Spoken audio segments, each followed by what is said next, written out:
All right, welcome back to the Business Freedom Podcast. This is Lars Hedenborg, the founder of Real Estate B School and co-founder of High Performance Real Estate Advisors in Charlotte, North Carolina. This is the good, bad, ugly edition of building a real estate team. And this is where I get to rant about things that annoy me about our industry, share things that are working well with my real estate team. So there'll be some teaching, but mostly it's to help you really understand what's coming in our industry and how to prepare for it at a high level.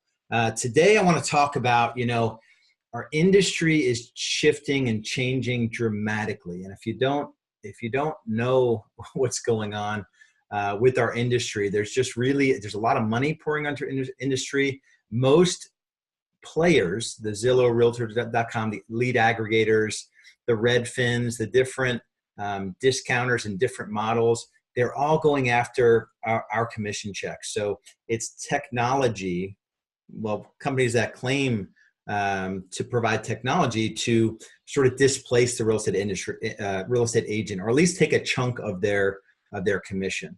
Right? Zillow is not free. So in our market, we started at $40 a lead for Zillow, and then it went up to like 120 to 140.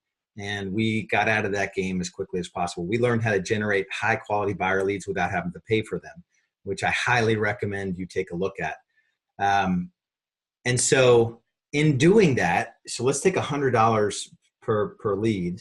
Let's say it's a 5% conversion. You'll pay $2,000 to get one closing from a Zillow lead in my market. That $2,000, that's eating into your commission check, right? If you can convert every one, then it'd be a great deal. But the conversion rates typically aren't more than 3 to 5% on the Zillow, or 1 to 2% on a pay-per-click if you're lucky. At least with pay-per-click, you can control the cost somewhat. So anyway, diving down a little bit of a rabbit hole. My question to you, though, with all of with that stuff going on, is what will your response be, right? Which side of the line are you going to go? A good analogy is, I'm sure everyone that's listening has been to a hotel, right? So there's like 3 classes of hotels. There's, the Ramadas, the Holiday Inns, the Best Western, the decent hotel. There's nothing wrong with it. If you have 6 kids, that's where you're going to want to stay, because you probably have to get 3 rooms, and, they're clean, but there's nothing premium about them. They're on the low scale of premium, and they're low cost, right? You can get a room for $129 a night. Then there's the Marriott's, the Hiltons, and Sheraton. And I know within each of those, they have a luxury line, but the general line of those hotels, it's in the middle, right? So it's probably $249 a night.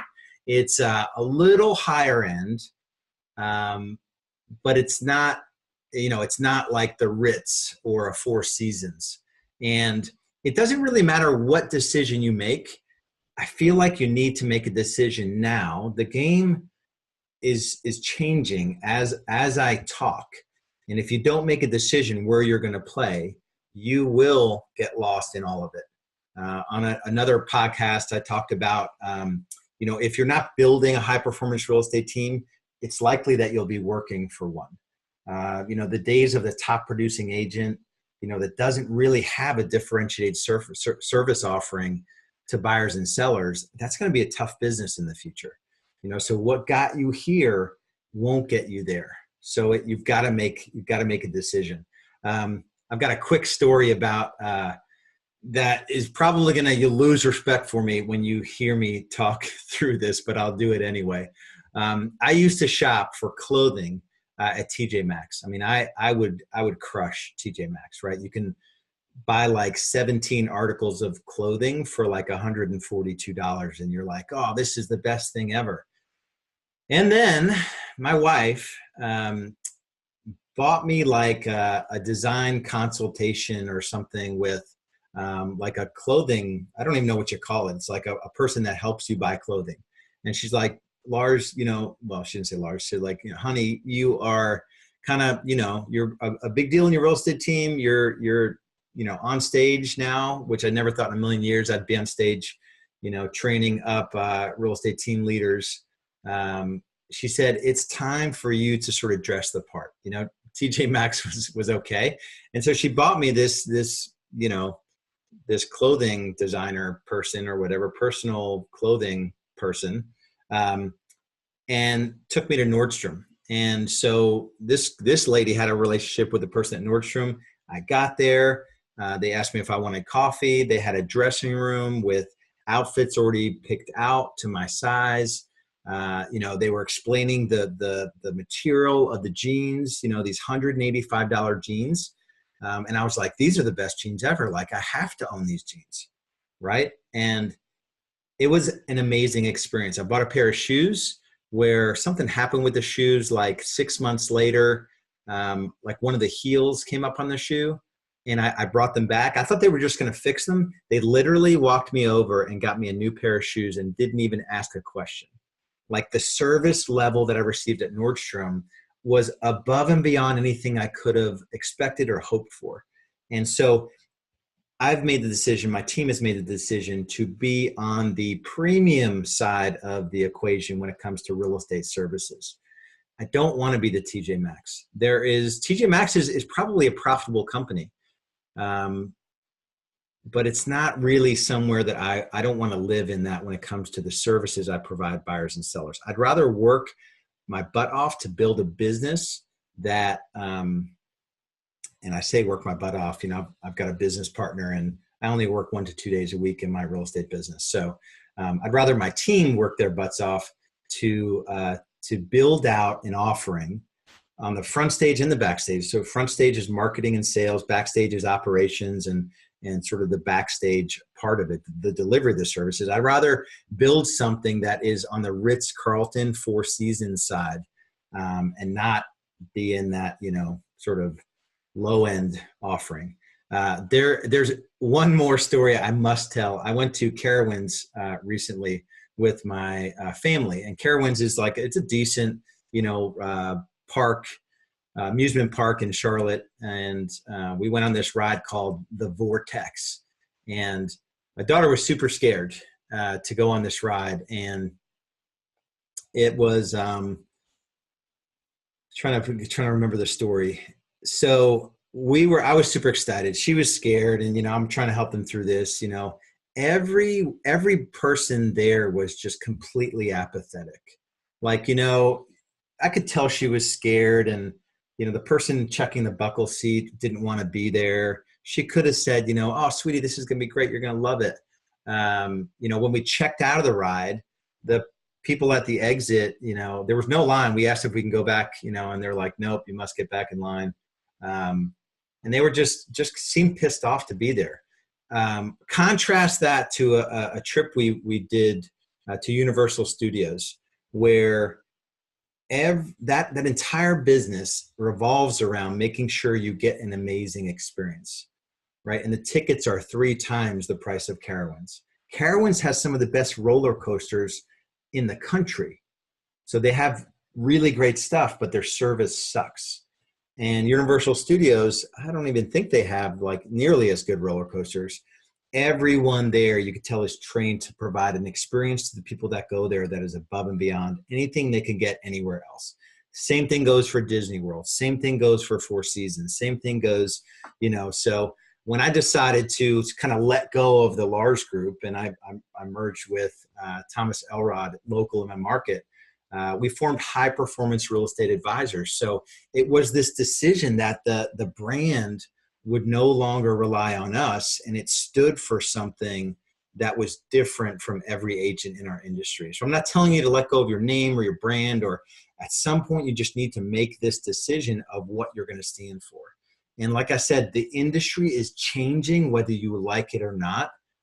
And a good analogy, and I wholesale my cars, so don't judge me on this one, but I drive a Mercedes CLS 6.3 AMG.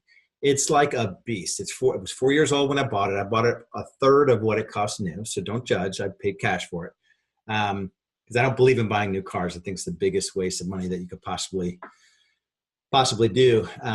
But a high performance team is kind of like a high performance real estate team is kind of like a high performance car. It will take some effort to build it. right? It takes longer to build a Mercedes AMG than a Toyota Camry. I think Toyota Camrys come off every 11 hours. Rolls-Royce takes 6 months to build. So it needs constant tuning, but it's worth the trouble because it accomplishes the thing you want to accomplish better than anything else in its class. And that's the way I want you to start looking at your real estate business is, are you putting something together that's going to perform at a level higher than the other agents in your market? And change is constant and it's rapid right now. And you got to expect the unexpected. And your success depends on your ability to anticipate, manage, and respond to this change. And I look at change as an opportunity. I mentioned 5,000 agents in our market. You know, when the market was low, 12,000 now. A shift is coming.